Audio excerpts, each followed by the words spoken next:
ఉద్యోగ నియామక పత్రాలు అందజేయడానికి ఈ కార్యక్రమాన్ని ఏర్పాటు చేసి నాతో పాటు సహచర మంత్రివర్గ సభ్యులు మిత్రులు పొన్నం ప్రభాకర్ గారిని, సహచర మంత్రివర్గ సభ్యులు మహమ్మద్ అజారుద్దీన్ గారిని, అదేవిధంగా రాష్ట్ర ప్రభుత్వ ప్రధాన సలహాదారులు సుదర్శన్ రెడ్డి గారిని, అదేవిధంగా వేం నరేందర్ రెడ్డి గారిని, హర్కర వేణుగోపాలరావు గారిని, షబ్బీర్ అలీ గారిని, అదేవిధంగా హైదరాబాద్ నగర మేయర్ గద్వాల విజయలక్ష్మి గారిని, పార్లమెంట్ సభ్యులు బలరాం నాయక్ గారిని, అనిల్ కుమార్ యాదవ్ గారిని, ఆది శ్రీనివాస్ గారిని, స్థానిక శాసనసభ్యులు అరికపూడి గాంధీ గారిని, కాళే యాదయ్య గారిని, ఎమ్మెల్సీ బల్మూర్ వెంకట్ గారిని, వివిధ కార్పొరేషన్లకు సంబంధించిన చైర్మన్లను, ప్రభుత్వ అధికారులను, ఈరోజు నియామక పత్రాలు అందుకోబోతున్న 1370 మంది ప్రభుత్వ సారథులకు నూతన సంవత్సర సంక్రాంతి శుభాకాంక్షలు. ఈ నూతన సంవత్సరం, ఈ సంక్రాంతి పండగ మీ తల్లిదండ్రుల కళ్ళలో ఒక ఆనందాన్ని, గుండెల్లో ఒక సంతోషాన్ని సంపూర్ణంగా నింపుతుందని నేను విశ్వసిస్తున్నా. పుట్టిన బిడ్డ ప్రయోజకుడు అయినప్పుడు ఆ తల్లిదండ్రులకు కలిగే ఆనందం వర్ణించడానికి భాష కూడా ఉండదు.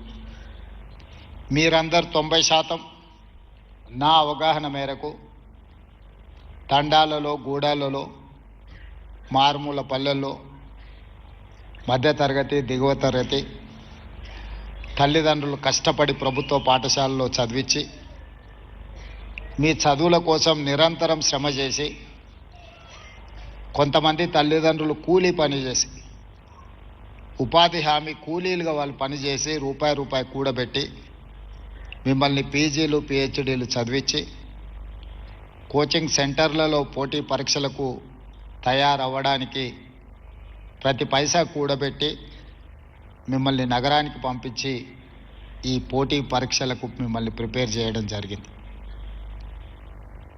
తెలంగాణ ఉద్యమ నేపథ్యం మీకు అందరికీ తెలుసు. ఉస్మానియా కాకతీయ యూనివర్సిటీలలో తెలంగాణ సమాజానికి ఏ సమస్య వచ్చినా చదువులే కాదు, ఈ సమాజానికి వచ్చిన సమస్యను మేము పరిష్కరిస్తాము అని చెప్పి విద్యార్థులు ఉద్యమకారులై అవసరమైన సందర్భంలో ప్రాణ త్యాగాలు చేసి అమరులై ఈ తెలంగాణ రాష్ట్రాన్ని సాధించుకోవడం జరిగింది. సాధించుకున్న రాష్ట్రంలో ప్రధానంగా ఉద్యోగ నియామకాల సమస్య పరిష్కారం అవుతుందని మీరు, మేము, మనమందరము రాష్ట్రం ఇచ్చిన శ్రీమతి సోనియా గాంధీ గారు భావించారు. కానీ 2014 నుంచి దాదాపుగా 2024 వరకు 10 సంవత్సరాలు 2 సార్లు ముఖ్యమంత్రిగా బాధ్యత చేపట్టిన వ్యక్తులు రాజకీయ ప్రయోజనాల కోసమో, కుటుంబ ప్రయోజనాల కోసమో, పార్టీ ప్రయోజనాల కోసమే ప్రయత్నం చేసిండ్రు తప్ప తెలంగాణ రాష్ట్రంలో ప్రభుత్వ శాఖలలో ఉన్న ఖాళీలను లెక్కించి ఆ ఖాళీలను భర్తీ చేసి నిరుద్యోగ యువకులకు ఉద్యోగ నియామక పత్రాలు ఇవ్వాలి అన్న ఆలోచన సంపూర్ణ స్థాయిలో చేయలేదు.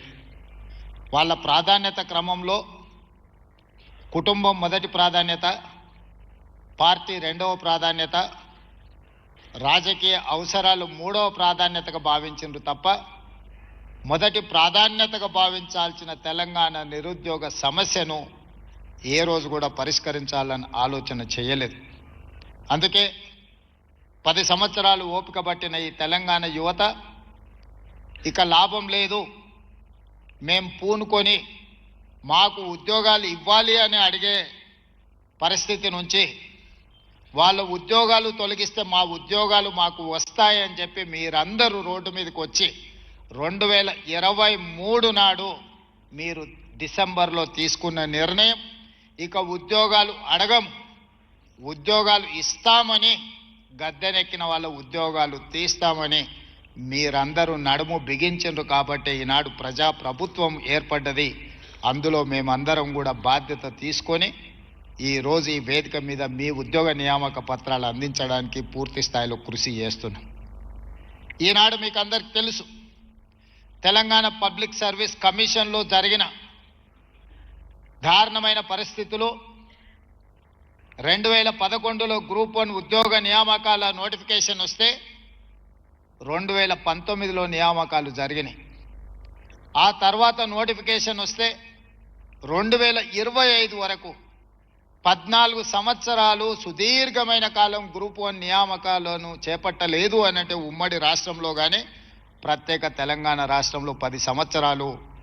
ఒక యువకుడి వయసు 22-23 సంవత్సరాల వయసులో గ్రూప్ 1 ఉద్యోగం కోసం, గ్రూప్ 2 ఉద్యోగం కోసం ప్రయత్నం మొదలు పెడితే 14 సంవత్సరాలు పరీక్షలు జరగక, ఉద్యోగం రాక, అమీర్పేట్లోనో, అశోక్ నగర్ చౌరస్తాలోనో, దిల్సుఖ్ నగర్ చౌరస్తాలోనో కోచింగ్ సెంటర్లు వెంబడి 14 సంవత్సరాలు తిరిగితే ఇంతకంటే దారుణం, ఘోరం ఎక్కడైనా ఉంటుందా? మీరు ఒక్కసారి ఆలోచన చేయండి. ఈనాడు ఏ ఒక్క నోటిఫికేషన్ ఇచ్చినా, ఇప్పుడు చీఫ్ సెక్రటరీ రామకృష్ణారావు గారు ఒక మాట చెప్పిండ్రు. గ్రూప్ 3 నోటిఫికేషన్ ఇస్తే 5 లక్షల అప్లికేషన్స్ వచ్చినాయి, 2.5 లక్షల మంది విద్యార్థులు పరీక్షలు రాసిండ్రు, అందులో 1370 మంది ఎంపిక కాబడ్డారు అని. గ్రూప్ 1లో 563 ఉద్యోగాల కోసం దాదాపుగా 5 లక్షల మంది అప్లికేషన్ పెట్టుకున్నారు. గ్రూప్ 2 731 ఉద్యోగాలకు దాదాపుగా అంతే శాతం పోటీ పరీక్షలకు ప్రిపేర్ అయినారు. 5-10 సంవత్సరాలు 10 నుంచి 15 లక్షల మంది నిరుద్యోగ యువకులు హైదరాబాదు నగరంలో ఉద్యోగ ఉపాధి అవకాశాలు లేక ఇతర ఉద్యోగాల కోసము, ఇతర ఉపాధి ప్రయత్నాలు చేయకుండా ఈ ప్రభుత్వ నియామకాలలో మాకు అవకాశం వస్తుంది, అధికారులం కావాలి, తెలంగాణ రాష్ట్ర అభివృద్ధిలో భాగస్వాములై ఈ తెలంగాణను అభివృద్ధి చేయాలి అని గ్రామాల నుంచి బయలుదేరి నగరానికి వస్తే ప్రభుత్వం పోటీ పరీక్షలను నిర్వహించకపోవడం ఒక బాధ్యతారాహిత్యమైతే, నిర్వహించిన పరీక్షలు సక్రమంగా నిర్వహించకపోవడం రెండవ బాధ్యతారాహిత్యమైతే, నిర్వహించిన పరీక్ష ప్రశ్న పత్రాలు జిరాక్స్ సెంటర్లలో ఈరోజు పల్లి బఠానీలలాగా అమ్మే పరిస్థితి వచ్చి పబ్లిక్ సర్వీస్ కమిషన్కు ఉన్న గౌరవం, మర్యాద మంటగలిస్తే ప్రభుత్వంలో ఉన్న వాళ్లకు చీమ కుట్టినట్టయినా బాధ లేదు. కానీ లక్షలాది మంది నిరుద్యోగ యువకుల యొక్క జీవితాలతో చెలగాటమాడే అధికారం వాళ్ళకి ఎవరిచ్చిండ్రు?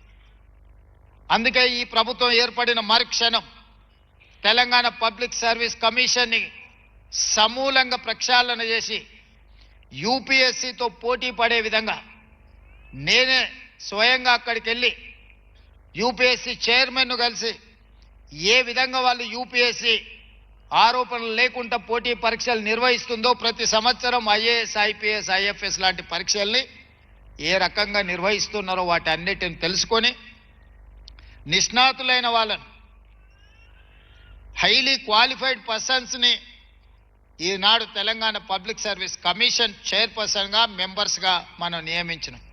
గతంలో నియామకాలను ఒక్కసారి చూస్తే ఒక ఆర్ఎంపీ డాక్టర్, ఒక డెప్యూటీ ఎంఆర్ఓ, లేకపోతే ఒక రిటైర్డ్ టీచర్, ఇలాంటి వాళ్ళను పబ్లిక్ సర్వీస్ కమిషన్లో మెంబర్స్గా నియమించారు. గ్రూప్ 1 ఉద్యోగ నియామకాలు చేపట్టాలి అని అంటే ఆ పరీక్ష ఎలా ఉంటుంది, అతని బాధ్యత ఏంది అనే అవగాహన ఒక ఆర్ఎంపీ డాక్టర్కు ఉంటుందా? మీరు ఆలోచన చేయండి. నేను ఆర్ఎంపీ డాక్టర్ని కించపరచడం లేదు, డెప్యూటీ ఎంఆర్ఓని నేను కించపరచడం లేదు, లేదా రిటైర్డ్ టీచర్ నేను కించపరచడం లేదు. వాళ్ళు చేసిన ఉద్యోగాల స్థాయి ఏంది, వాళ్ళు నియామక పత్రాలు అందించబోయే పోటీ పరీక్షల ప్రశ్న పత్రాలు తయారు చేసే బాధ్యత గ్రూప్ 1, గ్రూప్ 2, గ్రూప్ 3 లాంటి ఉద్యోగాలకు ఆ నియామకాలను చేపట్టడానికి వాళ్ళకి బాధ్యత ఇస్తే ఏ రకమైన విధి విధానాలను వాళ్ళు నిర్ణయిస్తారో మీరు ఒక్కసారి ఆలోచన చేయండి.